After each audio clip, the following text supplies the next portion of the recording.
բանակում եք ծառայել երկար ժամանակ, ես կուզենայի ես լսենք եւ մեկնաբանեինք եւ ամփոփեինք, ինչ է ասել, հողատու են ասում իրեն, ինքը պատմության մեջ կմնա հողատու է դու շտաբի պետ, օրոք Հայաստանի Հանրապետությունից շարունակում են օկուպացված տարածքներ մնալ, գրաված տարածքներ ադրբեջանցիների կողմից, ինչ է ասել, այս են մարդնա, որ ասում էր կսովացանան ու կգնան։ Վարության ընթացքում կարող է լինել, որ մարտական դիրքում այդ խոշոր դրամաչափի զենքերը չլինեն, բայց մենք փամփուշտի պաշարները մշտապես պահպանում ենք։ Ինչ է եղել։ Թե օրինակ եթե զենքը չկա փամփուշտի ինչ է կանում։ Լսեցիք, բայց ինչ ասել։ Ուրեմն այդ իմաստը հետեւյալն է, որ լսի, այդ խոշոր տրամաչափի զենք, դա մի վարքան, հա, եկեք հարցը տվել եք, պատասխանը լսեք։ Խոշոր տրամաչափի զենքը, ուրեմն մի մարտական հենակետում չկա, երկրորդում չկա, երրորդում է, կռիվը որ սկսում է, կամ այդ փամփուշտները այդ հենակետից որտեղ զենքը չկա, արկղերը զինվորները ուսեին դրած վազելով տանում են մյուս մարտական հենակետերը, որտեղ այդ խոշոր տրամաչափի զենքն է, կամ այնտեղ որտեղ այդ տրամաչափի զենքն է, ուսներին դրած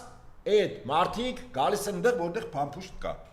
Այսինքն վազք են պարապում, գնում գալիս, կռվի ժամանակ։ Բայց հիմա եթե փամփուշտը կա, զենքը չկա, Էդոն ազգանու ոնց է Ասերյան, մեղավոր, հա։ Չեմ հասկանում։ Այն կինոն տեսել եք, որ այդ ձայնապնակը ծախում է, վերցնում է Չուկչան, տանում է տուն չկա։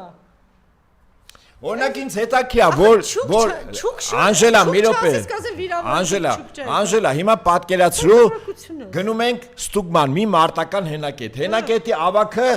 շարքային, օրինակ շատ տեղեր եղել է, որտեղ շարքային զինծառայողը մարտական հենակետի կոչումով սերժանտ էլ չի եղել։ Բայց ստատուսը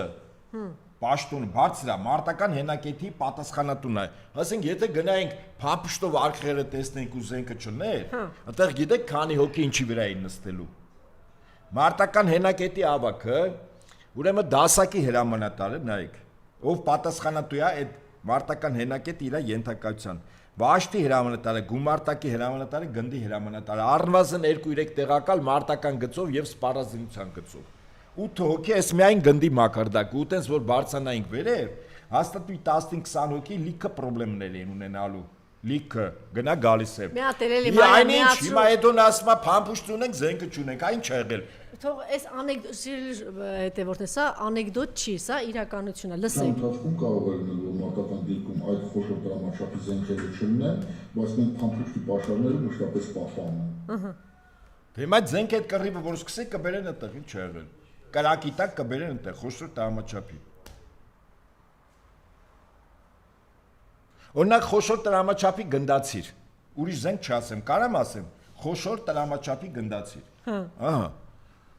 Այսինքն փամփուշտները մեծ են, էլի սովորական ավտոմատի չեն։ Հիմա պարզում է որ ասենք խոշոր տրամաչափի գնդացիրի արկղերը փամփուշտները կան, զենքը չկա։ Ինչ հետաքրքիր, այսինքն որտեղ է այդ զենքը։ Ասենք մի 5 հենակետ ենկոմ կամ գնդում է։ Կռիվը սկսում է ժամուկես հետո այդ խոշոր տրամաչափի գնդացիրը համում է այդ դիրք, որ կռիվը շարունակեն։ Էսի մոտապես են ջերմուկի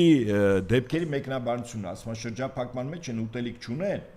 վաղ թեժ դուրս են գալ, բայց մինչև մա նստած են սոված։ Թե ուտելիք ունեն, ոնց որ ունեն։ Նստած ունեն, հա, այդպես։ Դե հիմա մեր Էդոնը ինչ է եղել։ Ակադեմիայում սովորելուց էս դասերին փախել է։ Պետք չէր գիշերը գնալ գործ անել։ Իդեպ ասեմ, հարգելի Ասերյան,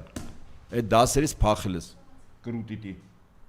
իսկ ընդեղ հատուկ դասընթացներ կար նաև, լավ ինչև է։ Շնորհակալություն,